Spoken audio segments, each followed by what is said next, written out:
Hello, Joe. Welcome to another episode of Live Boldly with Sarah. How are you? Good. How you doing? I'm great.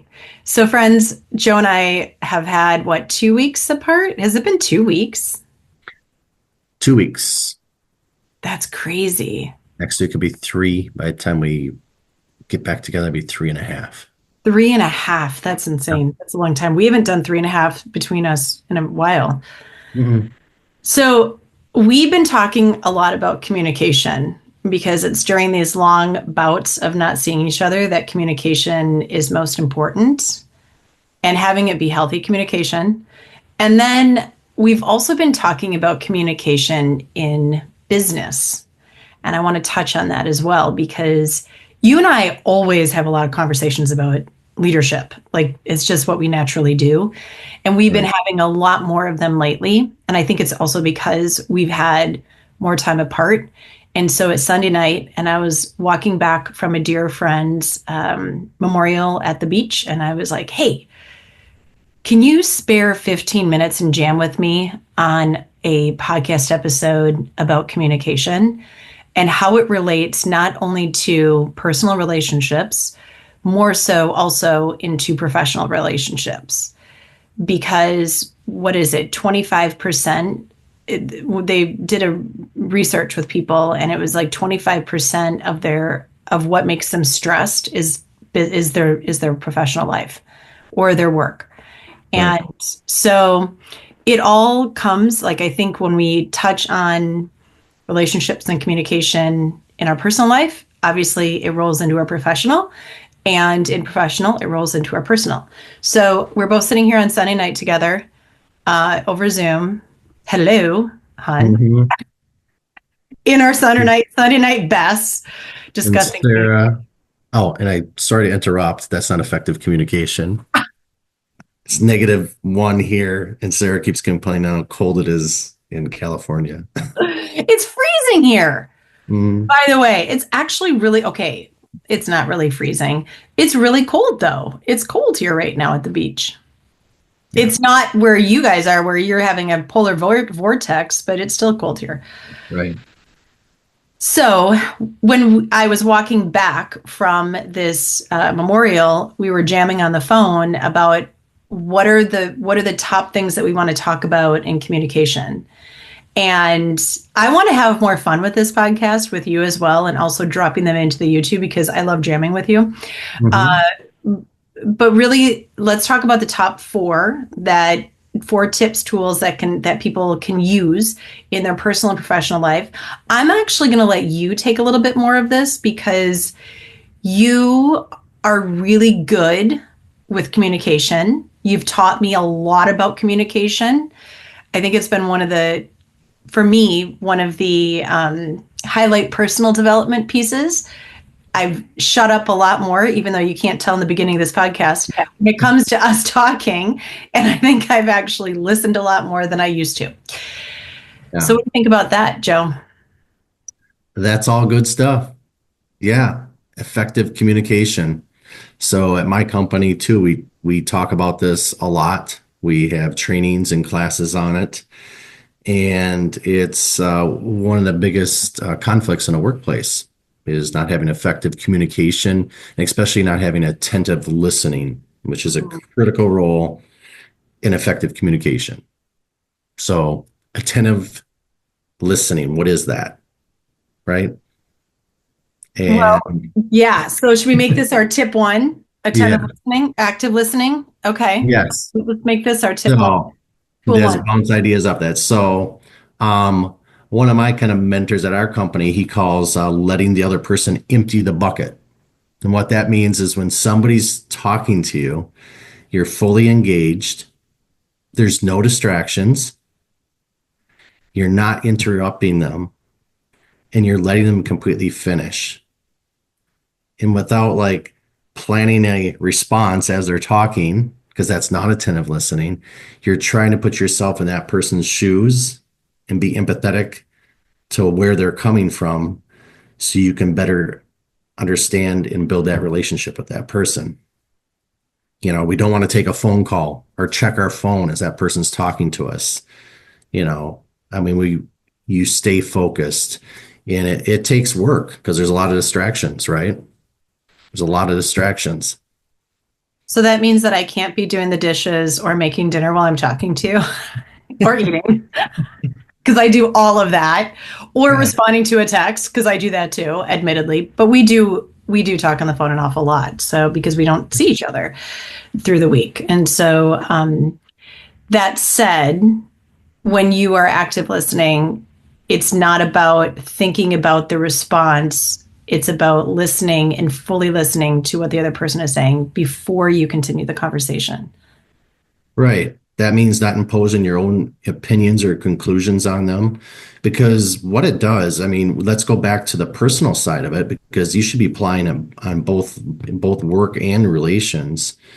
Um, is it's such a busy world and we've got so much going on, and it's so easy to just, especially on when it goes to relationships, take that partner for granted because they're always going to be there, right? So I can multitask and not be present with them. But in the workplace, it's very critical for efficiency, trust, team building,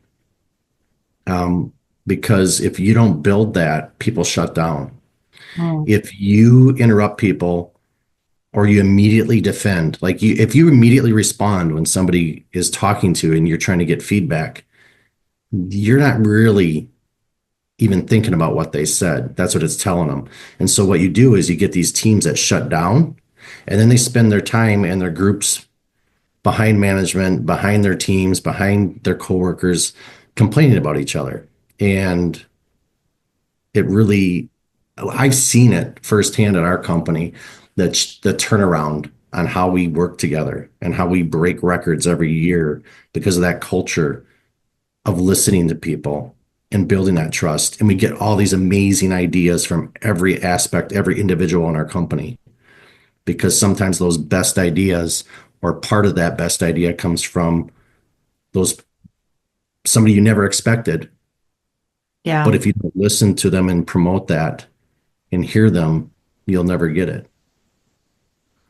So in psychology, when I was going through like the first couple of years of healing from my trauma and really having a hard time listening, because I had a hard time listening. It was a lot of like, and I'm sure around LA right now too, there's probably a lot of problems or a lot of issues with it because when you're in fight, flight, or fear, you're constantly thinking about the next step or what just happened. And one of the things that Dorrit taught me was the imago dialogue, which is if you're not sure if you really heard the person or if the other person really needs or wants to be assured that they're being listened to, repeat what they said before you also respond. And you say, what I'm hearing is, and then you, bah. So, like, what I'm hearing from you right now, Joe, is that you don't appreciate it when I am working or when I am making dinner and eating at the same time while I'm talking to you. Is that, am I correct in that? And then you continue on with what your secondary part is, such as I will work on not doing that as much. I don't know. Right. And it is work. I mean, if it was easy, everybody'd be doing it, right? It's just being aware. Uh, so many times, even in a disagreement, if you just let that person talk, believe me, try it, people. Write this one down in your journal, right, Sarah? Let the person completely keep going, especially if they're elevated. Just sit there, nod your head, maybe say, I get it. I understand where you're coming from, and let them just keep going. You'll find without you saying a word and you keep letting them talk, they will bring it down themselves. And then they'll start to, I've had it happen. They'll apologize. They'll go, I'm sorry, I lost my cool, but I just like to see this, this, and that. And you get to what they're actually looking for. And if you interrupt them and go, yeah, but it just elevates, right? Sarah knows, I always say that's like squirting lighter fluid on the fire. It's like, Mhm. don't do that. Let them empty the bucket, let them cool down themselves and show them that you're truly listening and being empathetic. It's so much easier. And you practice that. I guarantee you're going to see the same thing. It's pretty amazing. Well, we back and forth because we have our moments of frustration. Like, oh my gosh, do we have our Oh, I moments of don't. frustration? You're right. You know, it's only me. And we do that same thing where we're just like, I just need, give me 60 seconds. And I'm just going to, we actually, this is really good. Maybe we should actually call it empty the bucket. We haven't done that. Maybe Mhm. we should say, like, I need 60 seconds to empty the bucket and Right. literally set the timer of 60 seconds and empty the bucket and just hold space for it. We haven't done that. We just do it. And then it's like, look, I'm sorry. You know, it's just been, I'm in, this is what's going on. Right. But I think we've done a pretty good job of that though. Like just holding space for it. Yeah, and I think a lot of it, I know who I was, 5 years ago before we started practicing this at work, and also where I was, the place I was reading my own stuff that was in the same line of the stuff we are now practicing and training on at work. Is you know that changed everything for me. I wasn't always calm. I was like most people, interrupting. Yeah, but you do this. Yeah, but you do that. And it's like if you just listen to the person, because at the end of the day, no matter how right or wrong we think we are, that person feels that way. And they're telling you that. And it's far better to know what they're feeling and talk about it after they empty the bucket than to interrupt, fire back, and then everybody shuts down. And it's just like at work, too. That's what happens at work. If you offend somebody, you don't make them feel part of the tribe, that they're part of the team, they'll sit there in the corner in every meeting. They won't contribute a word because they know, or their experience is from their leadership, is that if they speak up or say something, it's instantly rebutted, responded to, or somebody makes a smart, don't make fun of people. If they're gonna contribute, don't tease or make fun of them because that will absolutely kill the creativity of your team as well.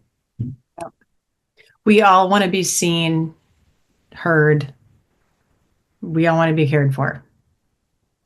Yep. Love And it.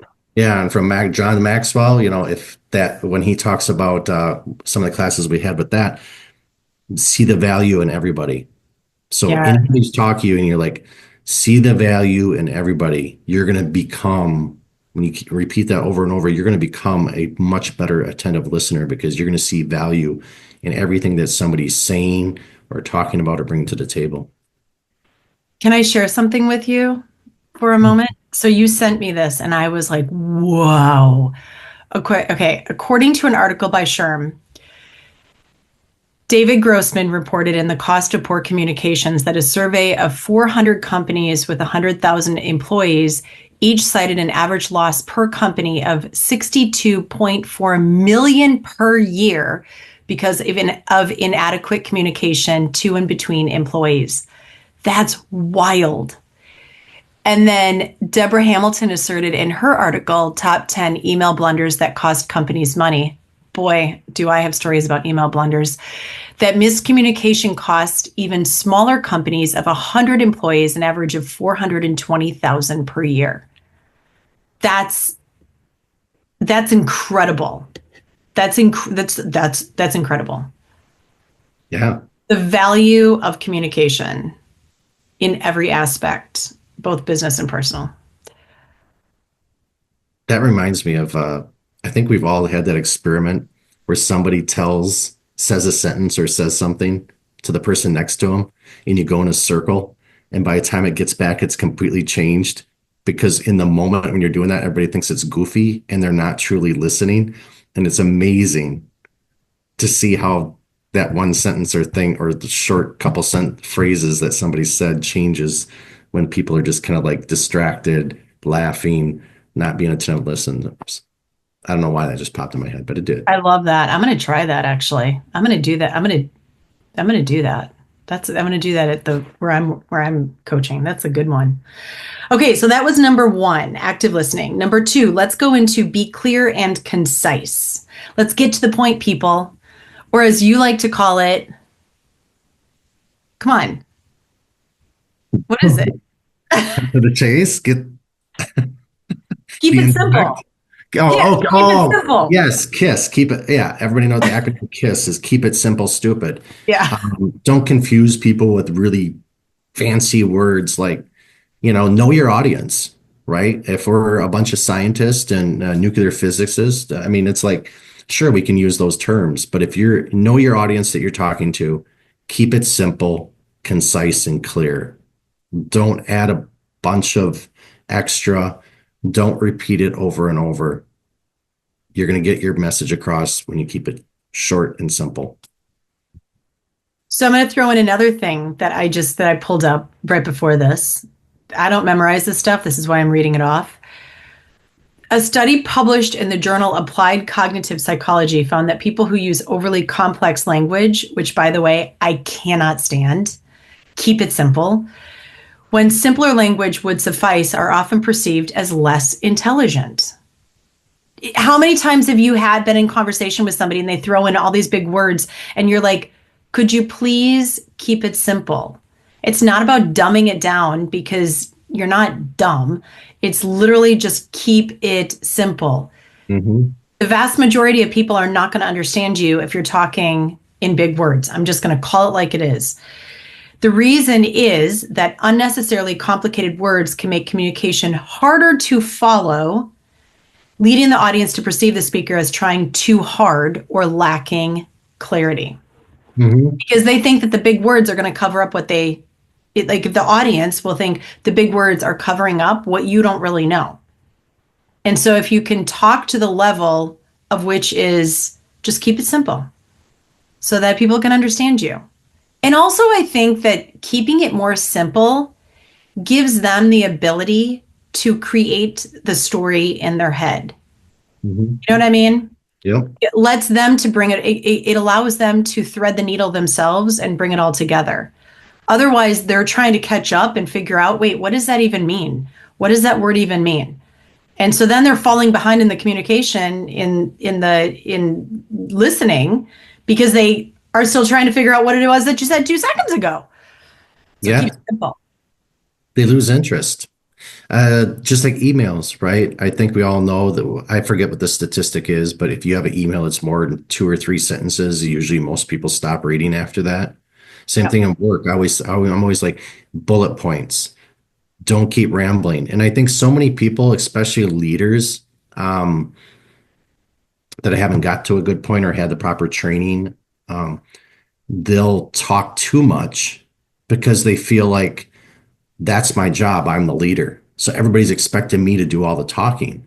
And Mhm. really, just the opposite. You're there to promote the conversation with your teams and the people that you are in charge of, right? You want to surround yourself with people that are smarter than you. You just want to, you're not there to just spit words at people and not have anybody else contribute.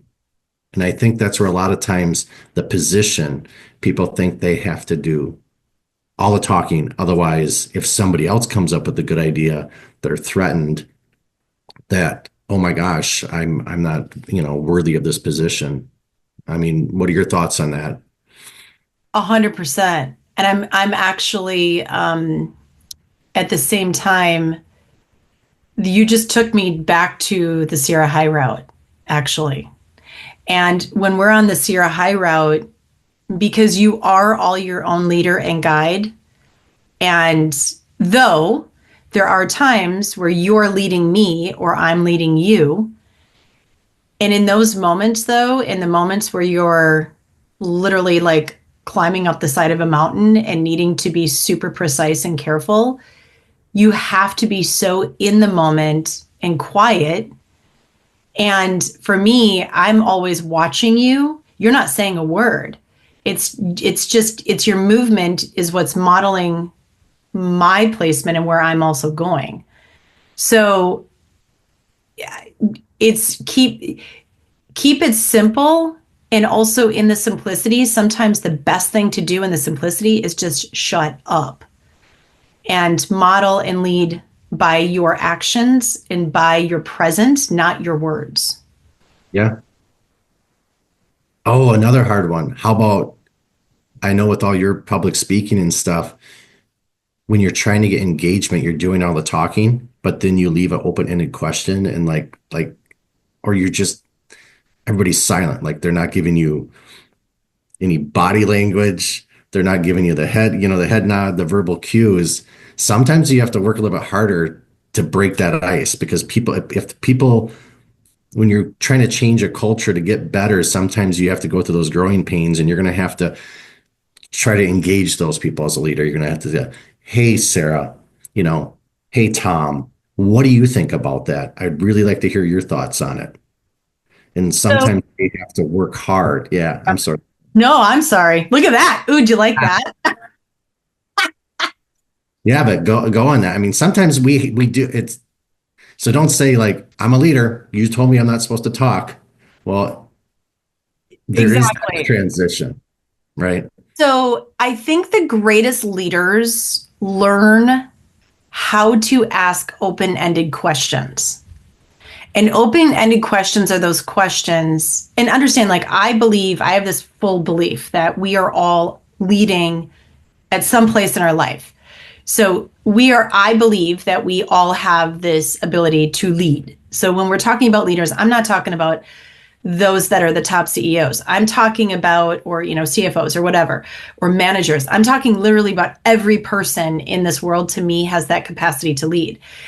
And when I'm saying open ended questions, I'm saying questions that do not end with a yes or a no, or a fine, or a good, or you know what I mean? Like, I'm talking about those open ended questions that get the conversation flowing.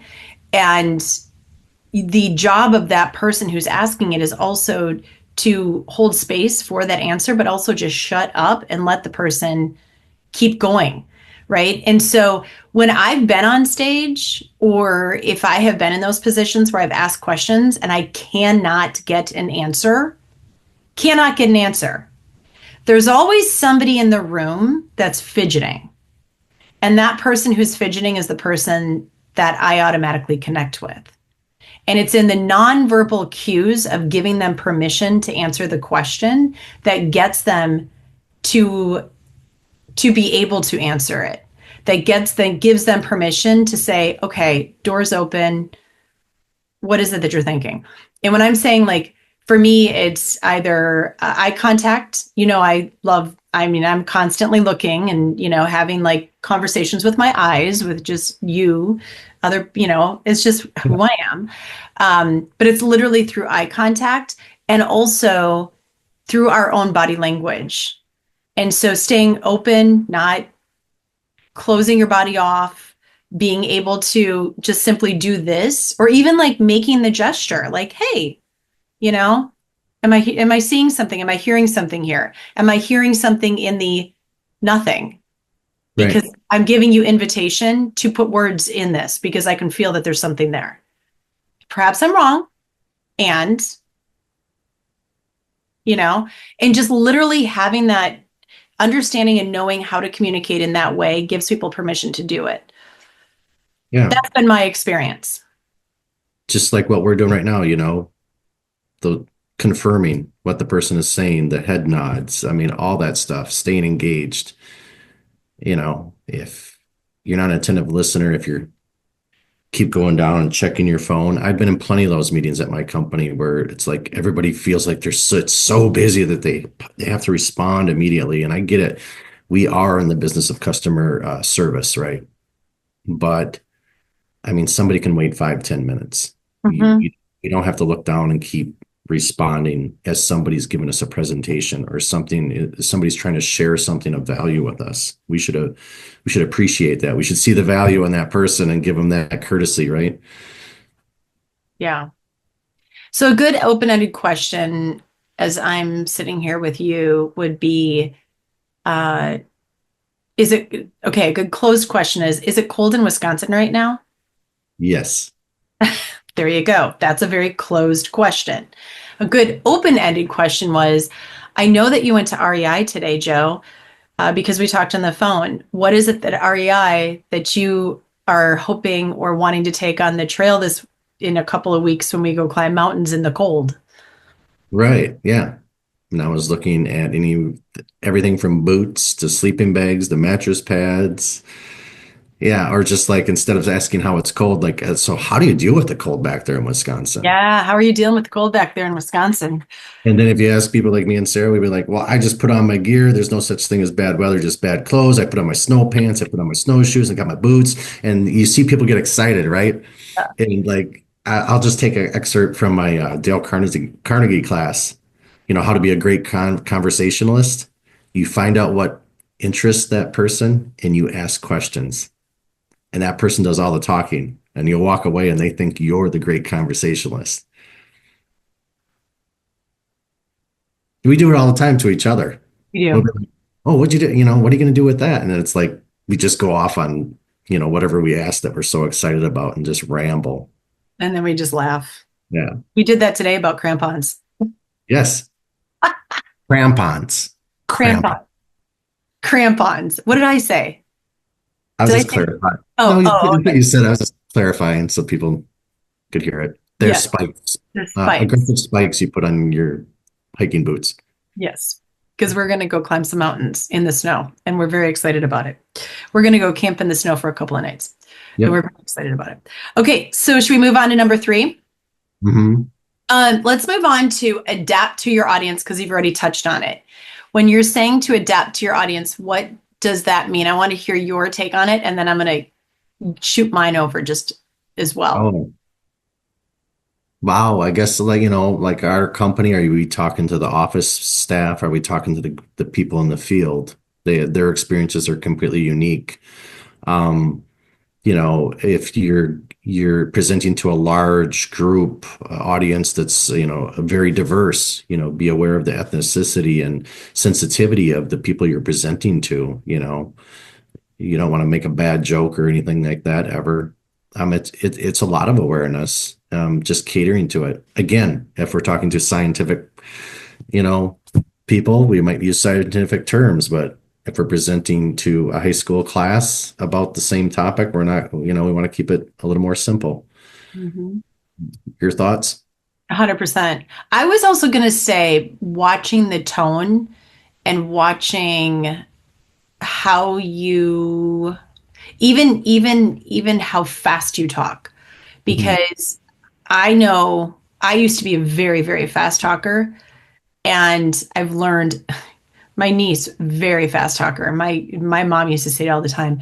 Slow down. I can't hear, like I can't, your words are so fast that I can't process them or understand what you're saying. I'm still on the very first word that you put out there. And so understanding and slowing it down and being able to create the space for the words, literally create the space for the words is pretty important. And the Yeah, tone is huge. The tone is really, really big because I know sometimes I get very excited and people might take it the wrong way. They might take it as my excitement is it might be, I don't know, too much for them, right? Or it might be like she thinks she knows it all, right? Or whatever. And so just understanding the room also and bringing it to a level so that people can hear it and process it is huge. right. Just talking fast. Like when you said that, I feel like I was talking fast just a little while ago there. And it's funny in the office, I feel like we all talk fast to each other because we're just like, there's emails, there's phone calls, you're juggling all this stuff. But when I talk to the guys in the field, because I'm empathetic to especially when we have this cold weather, I'm very concise, slow, and deliberate getting my message across to them. So it's when you say that, it just reminded me of my own interactions that differ between the office and my field people. Yeah. And us too. We tend to talk a little, we're pretty fast. Actually, that's not true. There are times in the day at night we're we're usually on each like we're usually in sync with this. Like there's times where we're like both "Du- du- du- du- du- du- du- du," and then there's other times we're like, okay, we need to take it down a notch. Or you'll tell Yeah. me, which Yeah. actually I truly appreciate. If you all y'all, if you're watching this on and it's you're watching the verbal or sorry, watching the verbal, watching watching Yep. the YouTube, this is what you do. You do that. This is your code to me of like, bring it down, Sarah. Bring Yeah. it down. And I'm like, okay, I see you. I hear you. Okay. Yes. Yeah, and it works. Now, I don't suggest people doing that to people at the office unless you have your okay to do that. I've done it a few times and it's been 50-50 the reaction. Yeah, so that goes into be very careful of your nonverbal communication, which is number four. Let's just jump into that. Be very careful of it because like if this was anybody else doing this to me, I'd be not so happy. But with you, this is literally our thing where you're like, okay, come on, you And know. I'm usually smiling or something I'm doing. I'm not like, right? There's a difference. There is a difference. Right. There is a difference. Uh, A roll. You don't want to roll your eyes or just like put your head down and shake your head. I mean, all those things are just, it just will throw, I mean, throw the communication. mhm.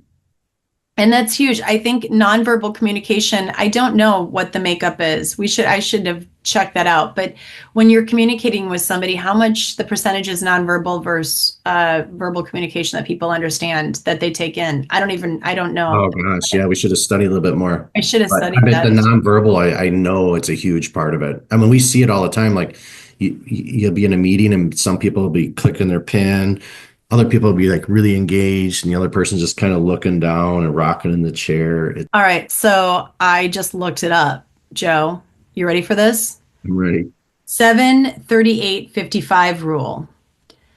So, peeps, 7% is through spoken words, only 7% through spoken words. 38% is through the tone of voice, and 55% is through body language, meaning the majority of our communication is nonverbal. What? Hmm. It's only 7%? That's Yeah, amazing. it is amazing. That's amazing. That's amazing. So be very conscious of your nonverbal communication, tone of voice, body language, because people, they hear that. They really do. They watch it and they hear it. Absolutely do. So, what else about, did you like that pause? I did. That pause was an invitation for more of your I inclusive know. knowledge. I did that on purpose. I know I you did. actually did that on purpose. And I was like, I don't get, and you know what it made me think of when you said that, the nonverbal? I'll just be honest, everybody hears what it is. It took me back to UW-Madison. I took a primate class.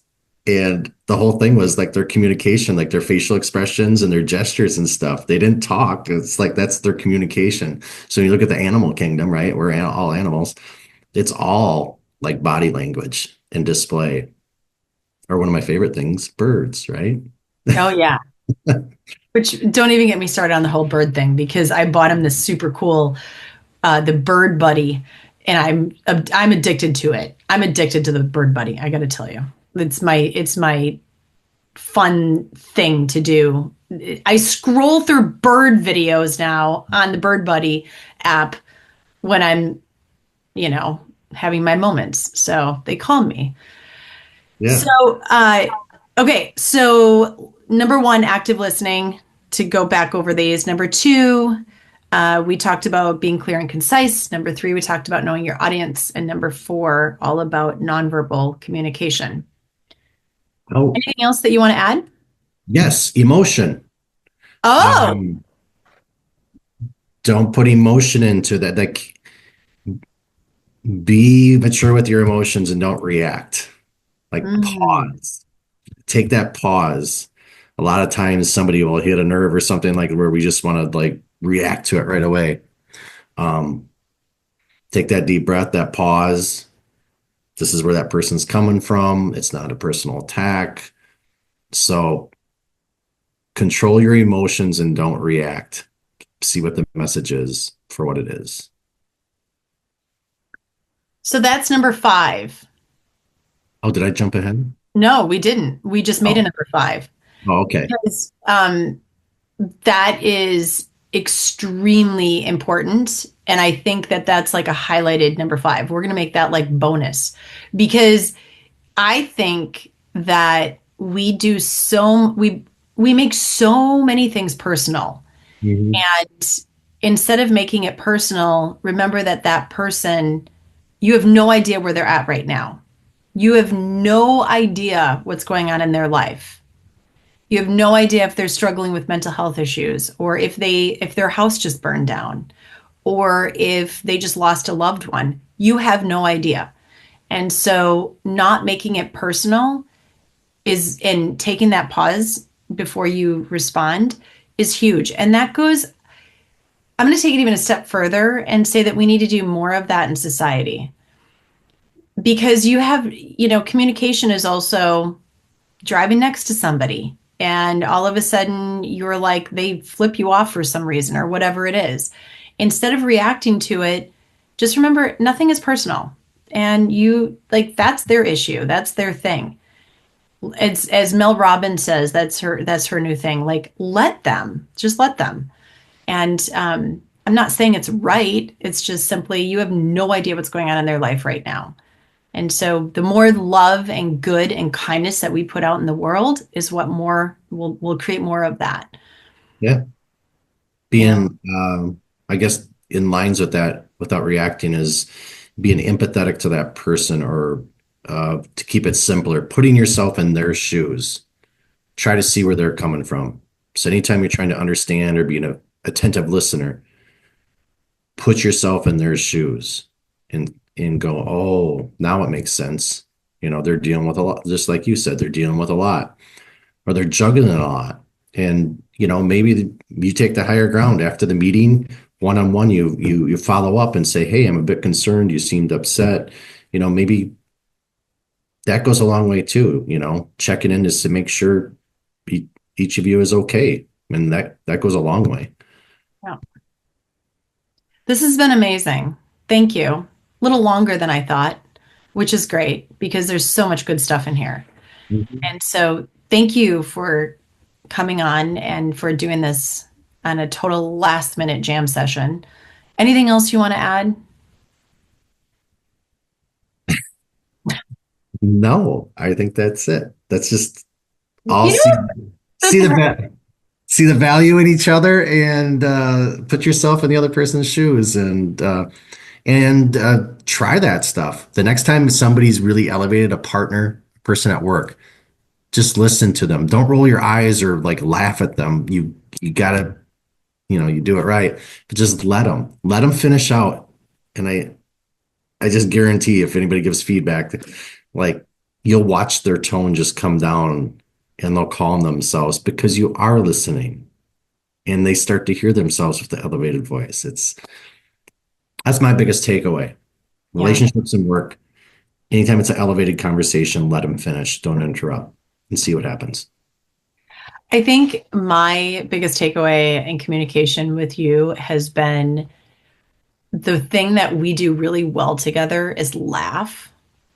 And so when we do go through our moments of tension or, where we're like, oh, this is hard or whatever it is, because we go through it, like we've gotten into little arguments back and forth.